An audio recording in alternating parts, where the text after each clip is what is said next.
Bismillahirrahmanirrahim. Assalamualaikum warahmatullahi wabarakatuh.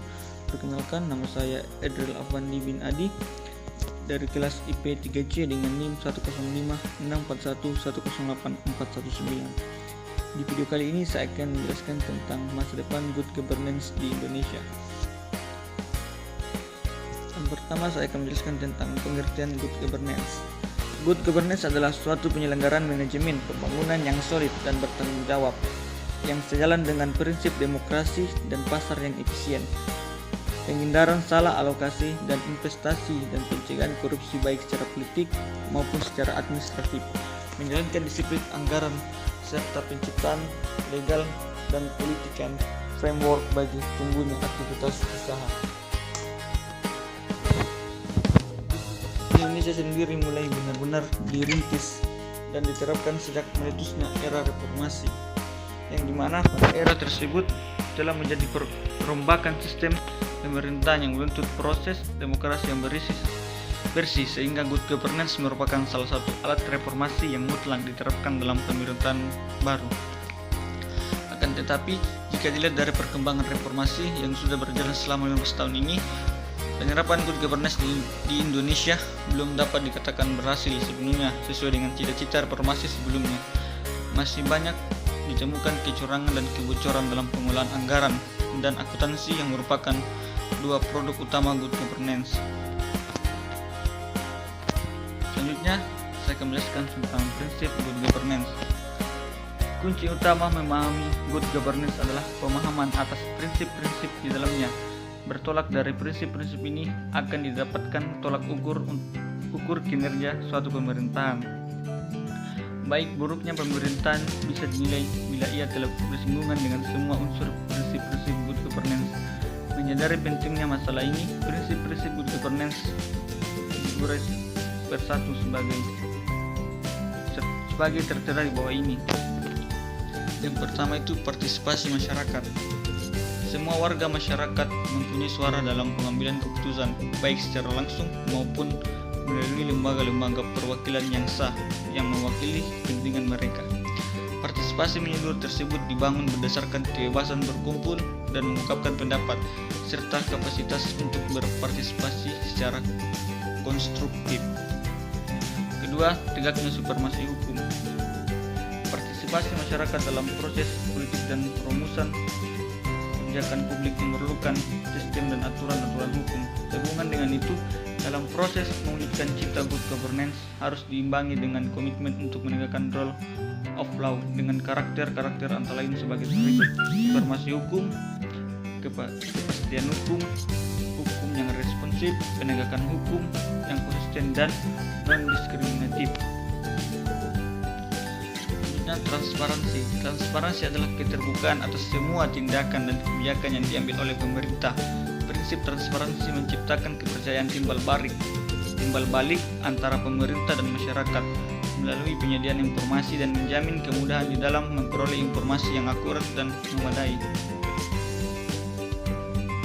Selanjutnya yaitu berorientasi pada konsensus. Menyatakan bahwa keputusan apapun harus dilakukan melalui proses musyawarah melalui konsensus. Model pengambilan keputusan tersebut selain dapat memuaskan semua pihak atau sebagian besar pihak, juga akan menjadi keputusan yang mengikat dan memiliki milik bersama, sehingga ia akan mempunyai kekuatan memaksa bagi semua komponen yang terlibat untuk melaksanakan keputusan tersebut. Selanjutnya, kesetaraan. Kesetaraan yakni kesamaan dalam perlakuan dalam pelayanan. Semua warga masyarakat mempunyai kesempatan memperbaiki atau mempertahankan kesetaraan mereka. Selanjutnya, efektif dan efisien. Untuk menunjang prinsip-prinsip yang telah disebutkan di atas, pemerintah yang baik dan bersih juga harus memenuhi kriteria efisien dan efektif, yakni berdaya guna dan berhasil guna. Kriteria efektif biasanya diukur dengan parameter produk yang dapat mencakup sebesar-besarnya kepentingan masyarakat dari berbagai kelompok dan lapisan sosial.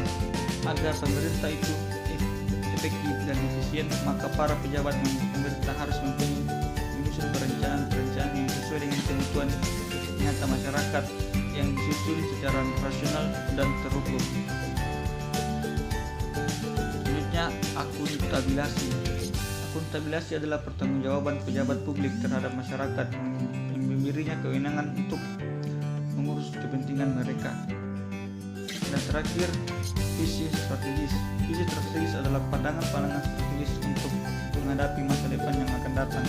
Para pemimpin dan masyarakat memiliki prinsip yang luas dan jauh ke depan atas tata pemerintahan yang baik dan pembangunan manusia, serta kepekaan akan apa saja yang dibutuhkan untuk mewujudkan perkembangan tersebut. Selanjutnya, penerapan good governance di Indonesia. Good governance di Indonesia sendiri mulai benar-benar dirintis dan diterapkan sejak meletusnya era reformasi, yang dimana era tersebut telah menjadi perombakan sistem pemerintahan yang menuntut proses demokrasi yang bersih, sehingga good governance merupakan salah satu alat reformasi yang mutlak diterapkan dalam pemerintahan baru. Akan tetapi, hal tersebut berarti gagal untuk diterapkan. Banyak upaya yang dilakukan pemerintah dalam menciptakan iklim good governance yang baik. Di antaranya ialah mulai upayakannya transparansi informasi terhadap publik mengenai APBN, sehingga memudahkan masyarakat untuk ikut berpartisipasi dalam menciptakan kebijakan dan dalam proses pengawasan pengelolaan APBN dan BUMN. Oleh karena itu, hal tersebut dapat terus menjadi acuan terhadap akuntabilitas manajerial dan dari sektor publik tersebut agar kelak lebih baik dan kredibel ke depannya. Undang-undang, peraturan, dan lembaga-lembaga penunjang pelaksanaan good governance pun hanya banyak yang dibentuk.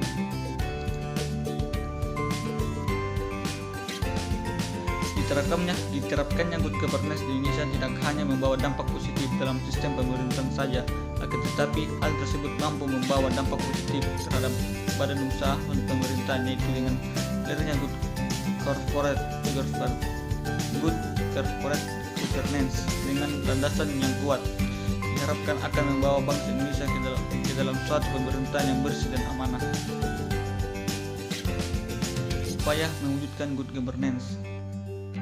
Faktor yang dapat menghambat terwujudnya clean governance dan rumitnya pemerintahan korupsi. Pertama, kesalahan dalam memilih orang yang akan masuk dalam lingkaran birokrasi serta posisi kunci kekuasaan. Memang birokrasi merupakan organisasi pelaksanaan pemerintah yang netral, namun maksudnya orang-orang yang salah dalam badan yang terdapat menyebabkan posisi strategi itu menjadi rawan dan mudah untuk disalahgunakan. Kedua, miskinnya moralitas dan pemahaman terhadap ajaran agama. Pejabat Kaprah dan FDA Challenger pernah menandaskan bahwa krisis budaya, ekonomi, dan politik para pengusaha yang berada dalam lingkaran kekuasaan. Bangsa ini dijalankan oleh sedikit orang yang berada di jalan pemerintah.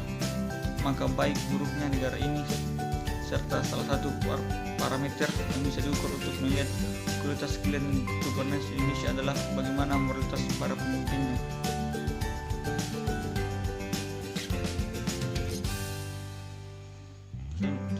Yang ketiga, lemahnya rasa cinta terhadap negara. Bisa dikatakan bahwa orang-orang yang melakukan praktik KKN adalah mereka yang telah kehilangan spirit nasionalismenya. Orang yang cinta pada negaranya tidak mungkin melakukan tindakan yang bisa membuat negaranya menjadi buruk. Dalam lingkaran kekuasaan, biasanya jiwa nasionalismenya bisa hilang begitu saja tak kalah kepentingan pribadi atau golongan di dalamnya. Melihat kenyataan di atas, seharusnya setiap momentum politik tidak hanya dijadikan sebagai sarana untuk mengejar kekuasaan, akan tetapi harus dimaknai sebagai wadah untuk memilih pemimpin yang berkualitas. Dengan demikian, presiden yang nantinya memimpin bangsa ini sebaiknya segera menyiapkan sejumlah jurus ampuh agar dapat menghadirkan pemerintah yang bersih. Itu merupakan amanat rakyat yang harus dilaksanakan.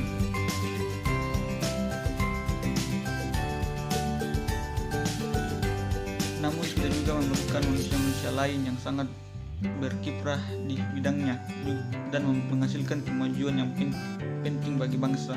Sekarang kita bangga dan Indonesia Satar dan menjadikan Garuda Indonesia dipercaya. Risma Harini sebagai wali kota membangun taman-taman indah di Surabaya dan membuat rakyat lebih bahagia. Tentunya kita ingin prestasi kita butuh banyak figur dengan karakter mampu, bukan pelengkap. Leader bukan leader, pemimpin bukan pembesar. Negarawan otentik dengan visi melintingkan ke depan, bukan kontestan yang menjual keajaiban. Konfigurasi tantangan dan beban negara menghendaki ekspresi ketahuan sikap, keputusan, dan tindakan yang menyatukan visi bersama.